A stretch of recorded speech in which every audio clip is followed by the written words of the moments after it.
Bonjour à tous, chère famille d'âme, j'espère que vous allez bien. Suite et fin de mon histoire personnelle en audio, extrait du livre Soins et protocoles de réparation. Un livre qui s'adresse à toutes les âmes blessées qui ont vécu la violence physique ou morale, le harcèlement, les blessures du passé qui peuvent les blesser grâce à la somatisation qui crée des maladies dans le corps. Le but de ce livre est d'aller nous libérer des blessures du passé et de soigner notre enfant intérieur. Et oui, car à chaque fois qu'on a vécu du harcèlement, des abus, des blessures, quelles qu'elles soient, de la violence, cela impacte notre enfant intérieur, quel que soit notre âge. Et cet enfant intérieur a besoin d'être écouté pour que nous soyons soignés de nos blessures physiques et émotionnelles. C'est pour cela que vous trouverez 23 soins et protocoles que vous ferez à votre rythme, comme vous avez envie. Je vous prends par la main pour soigner votre enfant intérieur et soigner toutes vos blessures du passé. Ce livre se trouve partout dans les librairies, sur Internet. Dès à présent, il est aussi disponible en audio chez Audible et en format Kindle. Trêve de blablaterie, c'est parti. Je vais lire suite et fin de mon histoire, comme ça vous n'aurez pas à la lire si vous achetez le livre. La première partie parlait du transgénérationnel et du besoin de connaître l'histoire de famille pour se libérer, pour vous libérer, vous, et pour libérer vos enfants, vos descendants. Nous portons le poids du transgénérationnel sur 7 générations. Et si personne n'a le courage de se libérer de ce transgénérationnel, vous transmettez les blessures transgénérationnelles à votre descendance. Ça, c'était dans la première partie au préalable que je vous mets en lien ici.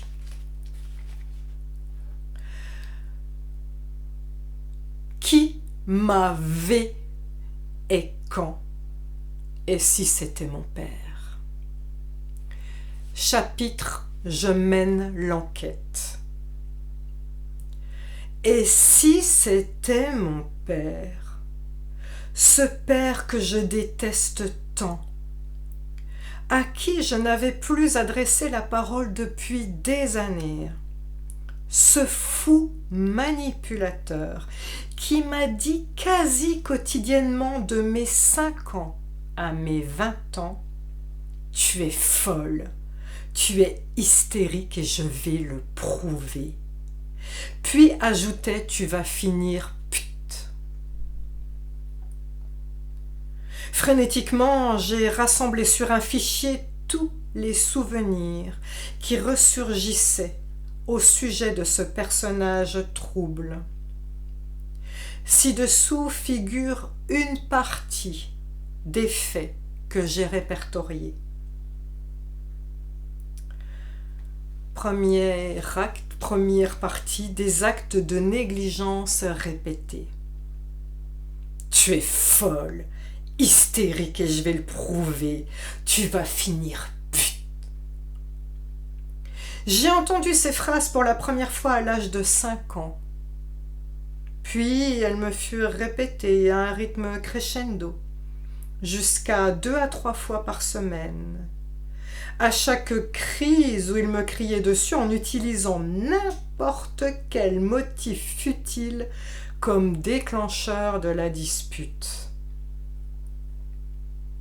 J'étais une petite fille très joyeuse qui riait beaucoup. Me voir joyeuse l'agaçait au plus haut point. Alors il me criait dessus pour me dire que j'avais un rire d'hystérique, une écriture d'hystérique, que j'étais folle et qu'il allait le prouver.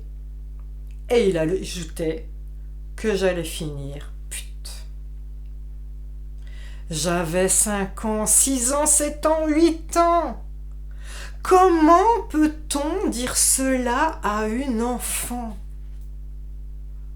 Entre mes 5 et mes 15 ans, je pratiquais assidûment la danse classique. C'était ma passion et j'excellais dans ce domaine. L'école se trouvant en centre-ville, à 15 kilomètres de la maison, nous habitions dans un petit village de 800 âmes. Mon géniteur me déposait à mon cours du soir, tandis qu'il allait manger et jouer aux cartes chez ses parents, à 5 minutes en voiture de la danse. Ces moments me terrifiaient. J'avais la boule au ventre pendant toute la durée du cours, priant secrètement qu'un parent d'élève récupère son enfant en retard pour que je sois accompagnée par une autre danseuse le plus longtemps possible. Quand le cours de danse touchait à sa fin, certains parents, les yeux pétillants de fierté, venaient volontairement en avance pour soutenir les progrès de leur progéniture, tandis que, de mon côté, je m'étais résignée au fait que mon père n'arriverait que lorsque sa partie de cartes serait achevée. L'école de danse classique était en fond de cour, à une centaine de mètres de la rue. Pour en sortir, il fallait traverser une sorte de bois sombre, par une route de gravier crissant sous les pas, et les ombres des arbres donnaient un air lugubre à cette périlleuse traversée.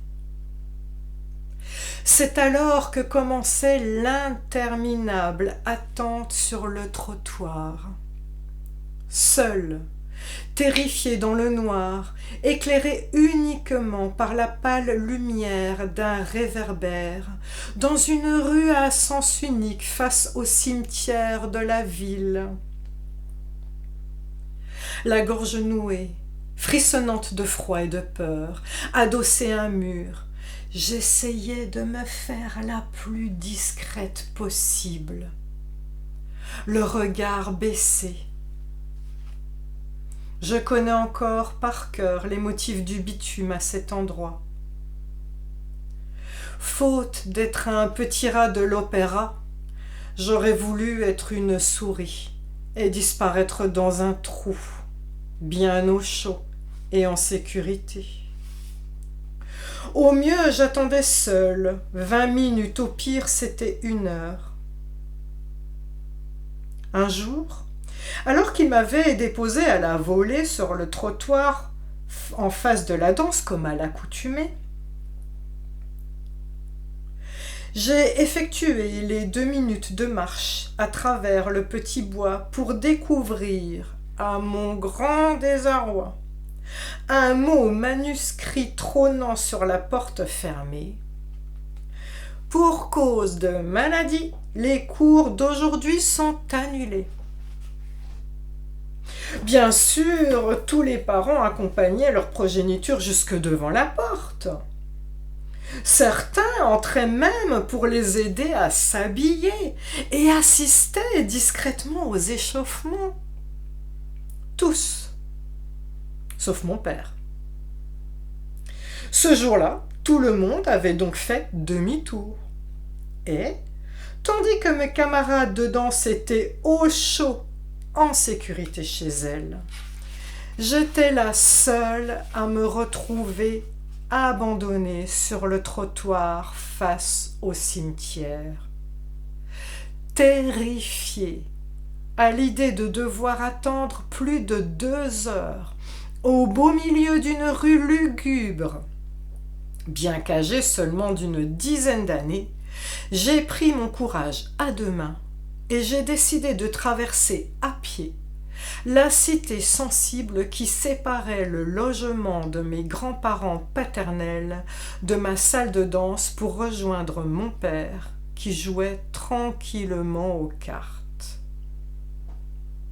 Qu'est-ce qui était pire dans ce contexte nocturne ? Traverser ces tours HLM qui se dressaient telles des citadelles menaçantes dans des rues jonchées de détritus où traînaient des groupes d'individus peu recommandables ? Ou Attendre, le regard figé au sol, en feignant de ne pas voir les passants qui me jetaient des regards en coin, pendant que les voitures défilaient dans un flux quasi mécanique. Pour moi, l'immobilité était pire que tout.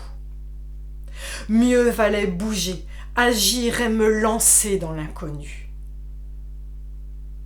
J'ai marché, rapidement, furtivement, courageusement. Était-ce de l'inconscience ou un mécanisme de défense du cerveau? Après 1 heure de marche, passé la surprise de me voir sur le pas de leur porte, et après que mes grands-parents m'ont dit « Mais enfin Sandrine, tu te rends compte? Tu as traversé les endroits coupe-gorge, il aurait pu t'arriver n'importe quoi !»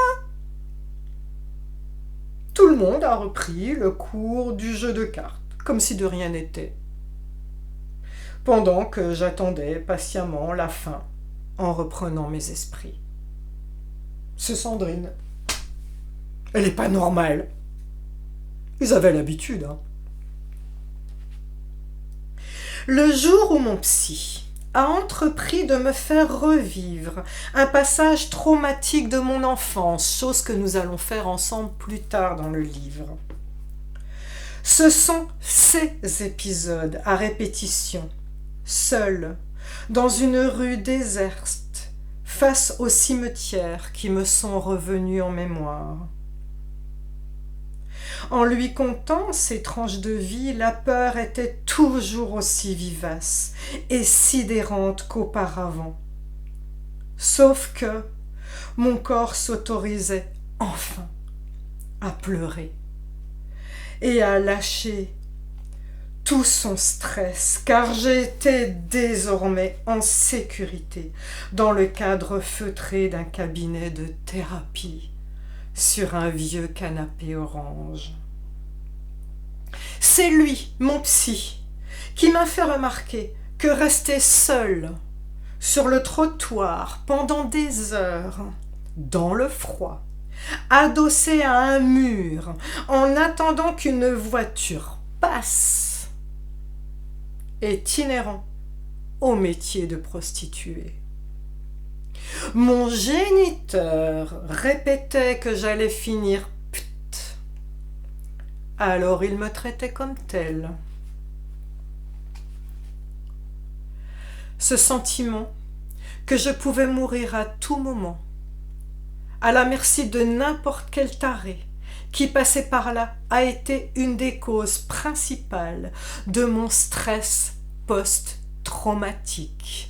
Stress que nous allons apprendre à gérer plus tard dans le livre grâce à des soins, bien évidemment.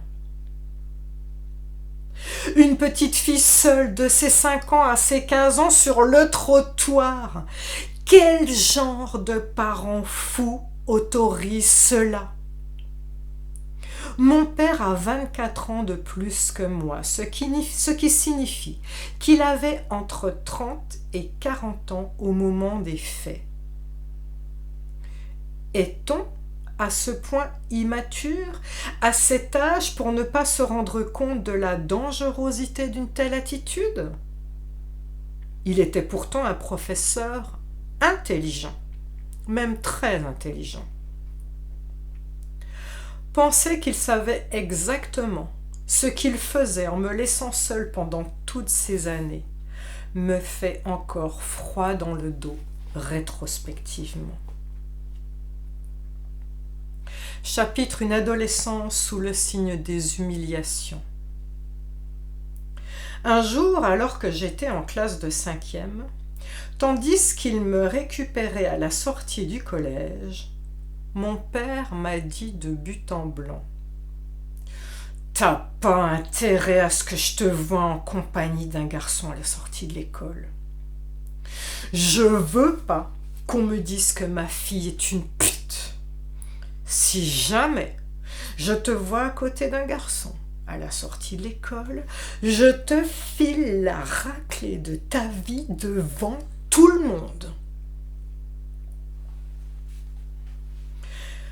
Quelques mois plus tard, un été, à l'aube de mes 14 ans, un groupe de 4 amis est passé chez moi pour me dire bonjour et discuter. Devant eux, il a joué le père très cool, comme d'habitude. Mais, dès qu'ils sont partis, il m'a hurlé dessus. « T'es une perverse, t'es une sale... une pute. Tu crois que j'ai pas vu ton manège ? J'ai bien vu que tu regardais la braguette des mecs. Espèce de taré. Tu es une folle, une hystérique et tu vas finir pute. » J'étais très choquée, d'autant plus qu'à l'époque, je n'avais absolument aucune notion de tout ce qui se rapproche de près ou de loin au domaine du S. Mon père s'appuyait régulièrement sur son public préféré, ses parents, pour procéder à ces humiliations. Ainsi, tous les dimanches, ces derniers apportaient le repas, puis ils restaient l'après-midi pour jouer aux cartes. Je tenais le rôle de la 4e joueuse, non par choix, mais par obligation. À cette occasion, tous les 3 s'acharnaient sur moi. C'était le défouloir, et je terminais toujours ces journées en larmes. « T'es comme ta mère, t'es pas normal, t'es hystérique, etc. » Les moindres recoins de mon intimité étaient régulièrement moqués, méprisés, violés. Je tenais un journal intime depuis mes 13 ans. Au début, j'y écrivais des banalités. Puis, très rapidement, j'y ai écrit ma haine pour mon père. Un dimanche, il est allé le sortir de sa cachette et il l'a lu à voix haute devant ses parents pour démontrer à quel point j'étais une mauvaise fille, avec toutes ces insultes habituelles. Comble de l'humiliation, ils ont corrigé mes fautes d'orthographe ensuite. Ce qui va suivre était un de ses rituels préférés. C'était à mon père qu'incombait la tâche de me conduire au lycée du centre-ville, car le collège où il exerçait en tant que professeur était situé à proximité. Le matin, je devais être à l'affût du moment où il prendrait ses clés de voiture. Si je ne le voyais pas, et que je ne le suivais pas immédiatement, il faisait hurler le moteur. Vroom, vroom. Ce bruit assourdissant était le signal de son agacement. Je me précipitai alors en direction de sa voiture. Mais à l'instant où je mettais le premier pied dans la voiture, il accélérait. Son grand plaisir était de me voir écartelé ou courant après sa voiture, ou m'arrachant le bras sur la portière, ou me cassant la figure sur le bitume, écrasé sous le poids de mon sac à dos. Puis il pilait quelques mètres plus loin, toujours en faisant vrombir le moteur, et quand j'étais enfin assise sur le siège passager, il criait qu'il en avait marre, que je me prenais pour une princesse et qu'il n'était pas à mon service, que j'étais irrespectueuse parce que j'étais toujours en retard. Mes parents ont divorcé l'été de mes 15 ans. J'étais tellement heureuse. J'allais enfin sortir des griffes de ce fou. Ma joie a été de courte durée. Ma mère a renoncé à ses droits de garde. Elle est partie vivre avec son nouvel amant. Bizarre. Encore reste au travers de la gorge, vous voyez. Elle est partie vivre avec son nouvel amant, nous laissant sans aucune nouvelle pendant 1 an. Nous ne savions même pas où elle habitait. Cette période a été la pire.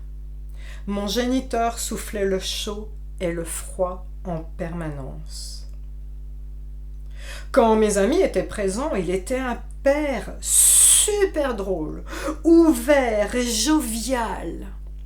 Mais, derrière les portes closes, c'était un tyran.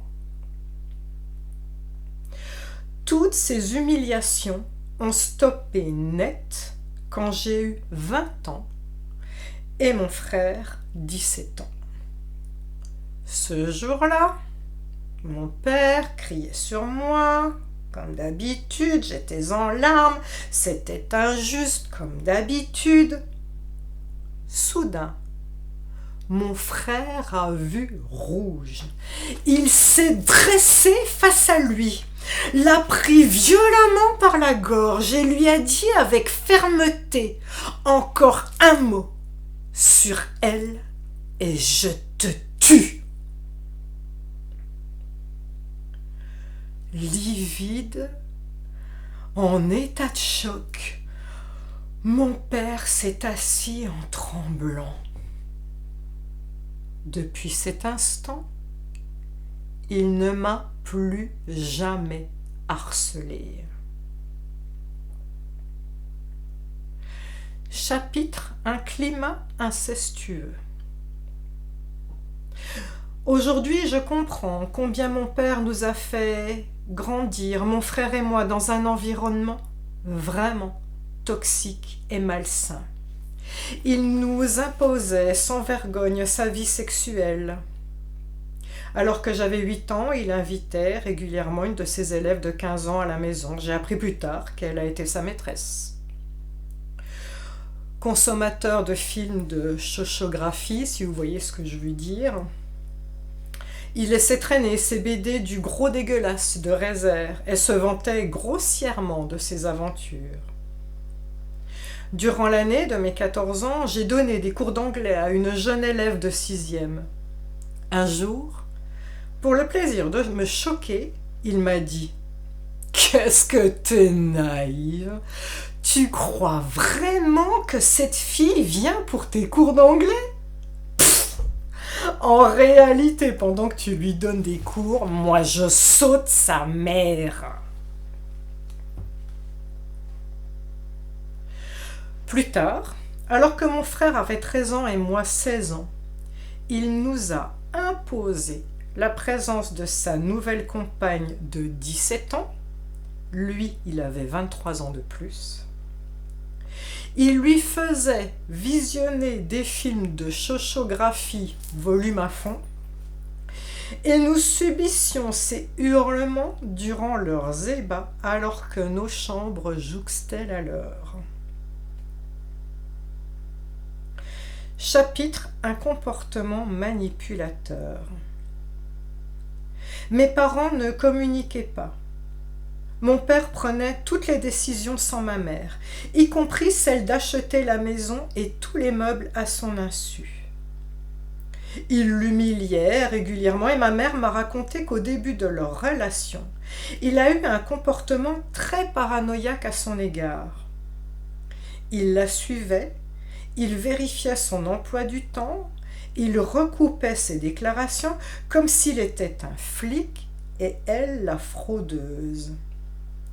Il m'a même laissé sans surveillance alors que je n'étais qu'un nourrisson pour la filer tel un détective afin de prouver qu'elle était allée voir un film alors qu'il le lui avait interdit.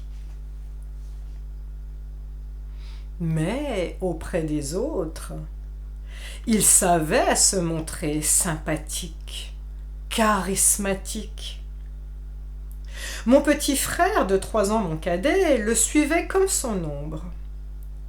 Ils allaient ensemble au volley, au foot, et il avait tout ce qu'il désirait. Un quad, une moto, etc. Et quand mon frère ratait le bus du collège parce qu'il traînait trop le matin, mon père le déposait avec joie en voiture. Mon frère était le témoin de la maltraitance de mon père à mon égard. Mais sa loyauté envers lui prenait le dessus. C'est un schéma que j'explique plus loin dans le livre.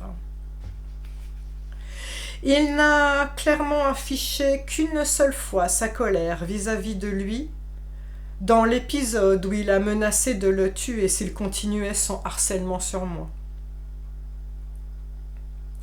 Cette image irréprochable de mon père était valable pour tout mon entourage.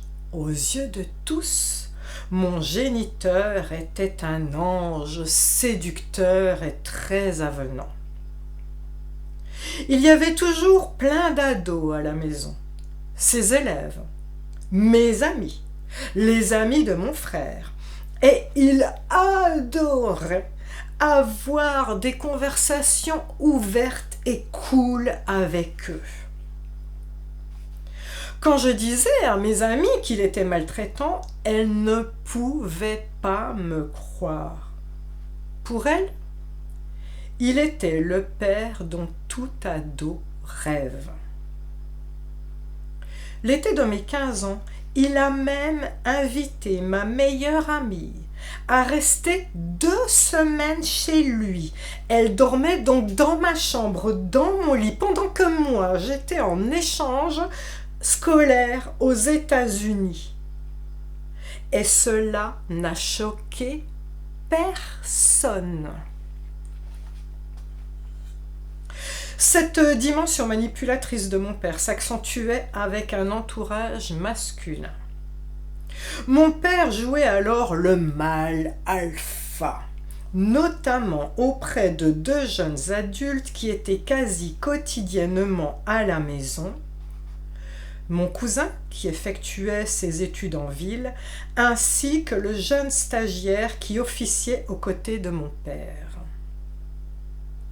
Mon géniteur adorait me crier dessus en leur présence, à tel point qu'il écumait de rage, tandis que les témoins impuissants de ce triste spectacle détournaient le regard au mieux et parfois appuyaient ses propos en disant « Oui, Sandrine, t'exagères. »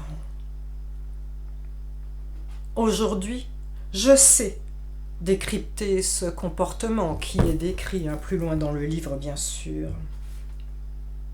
Le pervers narcissique qu'il était avait besoin de s'assurer de sa toute-puissance en faisant acte de pouvoir devant ses lieutenants. Personne n'osait moufter. Il était le boss. C'est en tout cas comme ça que ce personnage tordu se percevait.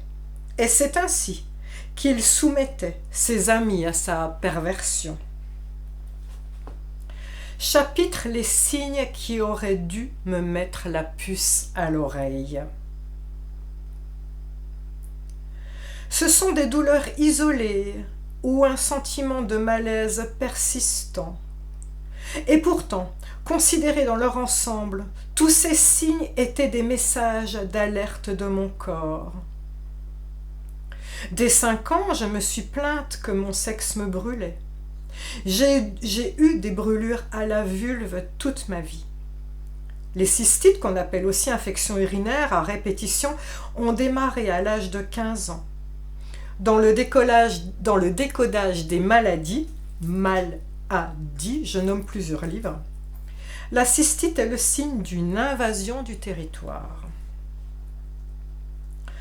De 5 à 30 ans, j'ai aussi été victime de crises de somnambulisme violentes et fréquentes, durant lesquelles je cherchais à m'échapper.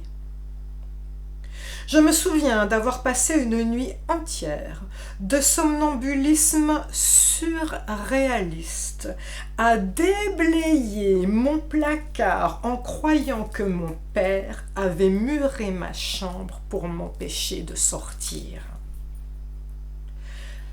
Avec le recul, Je pense que mon subconscient me faisait bouger la nuit pour éviter les agressions nocturnes. Alors que je hurlais dans mon sommeil « Au secours, ça brûle !» Mon père m'a réveillée à plusieurs reprises avec des claques en me disant « Arrête de crier, tu fais un cauchemar !» Chose que je décris dans un de mes livres, Les vies antérieures et le karma. Son odeur de cigarette était partout dans ma chambre et elle me donnait envie de vomir. À l'époque, j'ai vraiment cru que je faisais des cauchemars. Mais était-ce vraiment le cas? Pourquoi toujours lui qui me réveillait? Pourquoi son ombre planait-elle au-dessus de moi pendant mon sommeil, dans mes pires cauchemars?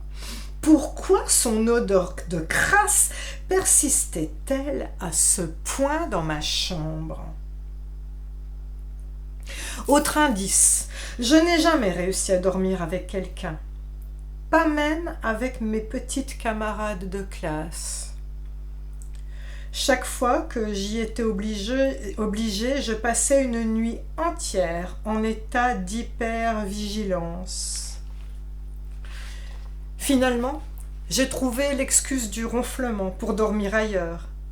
Et, à chaque fois que j'ai dû dormir avec mon chéri du moment, j'ai eu recours aux somnifères ou à des anxiolytiques fournis par ma mère. Chapitre « Réunir les pièces du puzzle ». Maintenant, voici mes suppositions, sans aucune preuve formelle, mais avec beaucoup de preuves circonstancielles.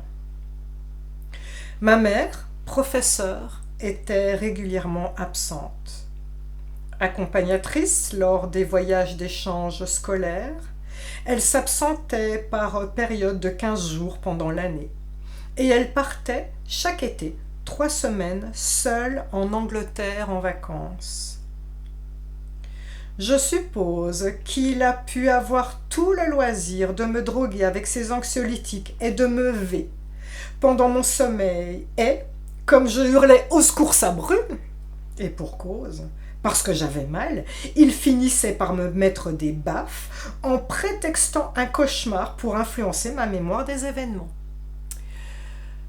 Je précise que j'ai écrit ce livre avant l'affaire Pellico, où la fille de ce personnage soupçonne qu'elle aussi a été sous ce qu'on appelle soumission chimique. Comme quoi, d'autres tordus avaient cette idée.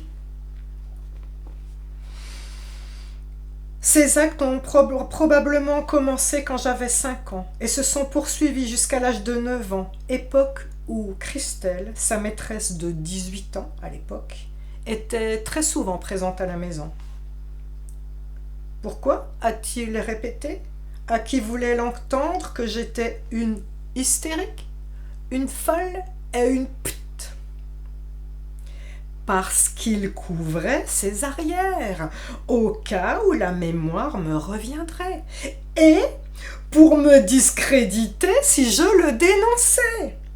Bien sûr, personne ne m'aurait cru, puisque mon père était un homme charmant et aimé de tous. Incroyable, il avait plusieurs coups d'avance. Je n'ai aucune certitude. Mais mon corps a parlé avec ces mots, M-A-U-X. Les cystites, les brûlures, l'hypervigilance, les troubles du sommeil, le somnambulisme, l'anxiété permanente seraient la partie émergée de l'iceberg, les conséquences visibles d'actes sombres, traumatisants et inavouables. Finalement, la vérité n'a pas d'importance à mes yeux. Grâce à ce simple constat écrit des actes innommables de mon père à mon égard, je parle même simplement uniquement de la violence émotionnelle et verbale, même pas du reste, puisque j'ai un doute. J'ai la preuve que, contrairement à ce qu'il m'a fait croire, je ne suis pas folle. Je suis la victime d'un homme pervers ayant abusé de son pouvoir sur sa fille. Bien qu'ayant subi de la violence psychologique, je précise que je n'ai jamais reçu de coups. Mais ce n'est pas parce que la violence verbale est invisible qu'elle ne laisse pas de traces. Bien au contraire, c'est pour ça que nous les soignons bien plus tard dans le livre, toutes ces traces. Dernier chapitre, le besoin de vérité. Toutes sortes de souvenirs désagréables ont refait surface en faisant le bilan de ma jeunesse aux côtés d'un père maltraitant et pervers. Que faire de ces informations? Dois-je lui jeter à la figure les horreurs qu'il a commises et dévoiler sa facette monstrueuse à toute la famille? Ou est-ce que je continue à rester discrète dans mon coin? La thérapeute que je suis sait qu'il faut être solide mentalement et psychologiquement pour confronter son agresseur. Parmi toutes les personnes m'ayant consulté, seule une s'est vue demander pardon par son père agresseur. Toutes les autres victimes ont dû faire face à une double peine. Celle d'affronter le déni et la colère de l'agresseur qui se défend en accusant sa victime d'être une personne folle, menteuse, mythomane et affabulatrice, et celle de voir l'entourage exploser en vol et se retourner majoritairement contre la victime à qui il est reproché de remuer le passé pour rien, entre guillemets, et d'être responsable du chaos dans la famille. Je savais à quoi je m'exposais, et je savais qu'en bon pervers narcissique, mon père allait rétorquer violemment, en essayant de rallier un maximum de personnes à sa cause, tout en se faisant passer pour la victime de mes affabulations. Cependant, tout me poussait à révéler au grand jour ses agissements immondes. Avec le recul, ma motivation profonde était la suivante. Après avoir coupé les ponts avec mon père pendant 20 ans, j'étais perçue par la famille comme le mouton noir qui ignore son pauvre père. Compte tenu de notre historique conflictuel, bien évidemment, je ne comptais pas venir à son enterrement. Et l'idée que toutes ces personnes qui y assisteraient le jour J pleurent cet homme formidable abandonné par sa fille ingrate m'était insupportable. Je me devais de rétablir la vérité, ma vérité, celle qui explique pourquoi il n'obtiendrait ni aide, ni compassion de ma part. Alors, je me suis attablée devant mon ordinateur, et mon esprit encombré depuis trop longtemps a fait jaillir une lettre à son intention. Vous la trouverez d'ailleurs c'est en privé, mais je la mets en lien si vous voulez. Elle s'appelle « Lettre ouverte à mon père », si vous voulez la lire. Elle ne se trouve pas dans le livre. Les thèmes importants de cette missive étaient les suivants. J'énumère ce que tu m'as fait subir pendant toutes ces années d'abus. Tu es démasqué, et je sais qui tu es. Et pourtant, je vais te pardonner. Je te pardonne, non pas parce que tu le mérites. Je te pardonne parce que je mérite de vivre en paix. Je te pardonne parce que je veux libérer mes enfants des liens transgénérationnels. Et enfin, je te pardonne car je sais que tu finiras par récolter ce que tu as semé en vertu de la loi du karma. Et je n'aimerais pas être à ta place quand tu vas payer. Écrire cette lettre m'a permis de franchir une étape et de retrouver mon pouvoir. J'ai aussi décidé de la partager plus largement avec ma mère, mon frère et les 2 dernières compagnes de mon père. J'avais besoin de dire ma vérité. Si vous entreprenez ce chemin, l'étape de l'écriture de cette lettre à votre agresseur est fondamentale. Bien sûr, c'est souvent un tsunami pour l'entourage et tout le monde n'est pas prêt à recevoir et intégrer cette vérité.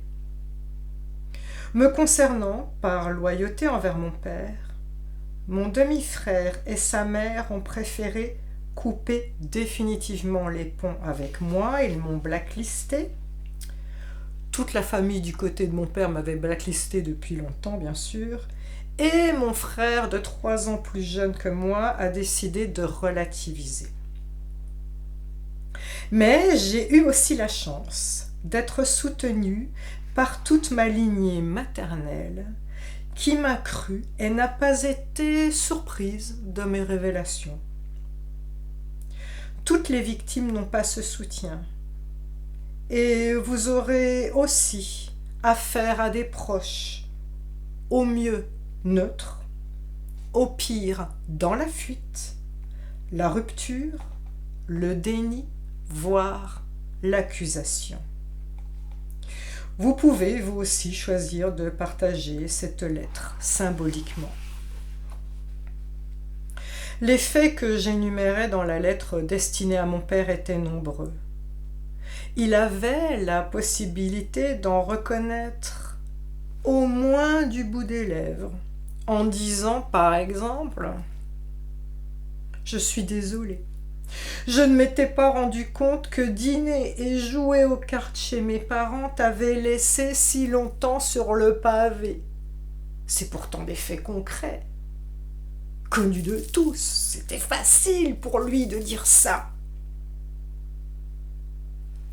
Il aurait pu faire ce mini-geste dans ma direction. Eh bien non. Sans surprise, il a agi dans le déni. Il a tout nié en bloc, comme la majorité des agresseurs. C'est ainsi que se termine le chapitre de mon histoire. La suite du livre, là maintenant, on entre maintenant dans le comprendre et la guérison, comprendre les mécanismes de protection du cerveau et traverser les différentes étapes émotionnelles. Voilà. C'est un grand périple. La suite de ce livre est donc dédiée entièrement à la compréhension de ce qui se passe dans notre corps, vous faire prendre du recul au travers de témoignages de personnes que j'ai soignées et comment elles s'en sont sorties. Puis, il y a plein de soins, tous aussi magnifiques les uns que les autres, qui vont vous permettre de regarder ce mini-vous qui souffre, de revenir sur le passé, de voir les choses et de reprendre le pouvoir sur les choses difficiles qui se sont passées afin de pouvoir vous en détacher. C'est-à-dire que quand vous aurez travaillé avec ce livre, vous pourrez repenser à ce qui s'est passé auparavant, mais ça ne vous arrachera plus jamais des larmes. Plus jamais vous n'aurez de la terreur, plus jamais vous aurez de l'anxiété ou du stress en y pensant. Vous aurez du détachement, comme quand on parle d'un film. C'est ça, votre souveraineté. C'est mon but, de vous faire intégrer, réintégrer ce mini-vous, le voir en face et lui dire Enfin, je suis là pour t'écouter et ensemble nous allons être forts et souverains. Ce livre, Soins et protocoles de réparation, est disponible dans toutes les librairies. Sur Internet, il existe en format Kindle, il existe en audio. Je vous remercie, chère famille d'âme. Nous allons nous occuper de vous, du mini-vous, ensemble. Je vous prends par la main. Vous verrez, c'est beau. Pas facile au début, mais tellement libérateur. Vous allez en sortir grandi, fort, très très fort. N'oubliez pas, vous n'êtes pas une victime. Vous êtes un guerrier. Vous êtes puissant au-delà de toute limite. Avec tout l'amour de mon être, je nous aime.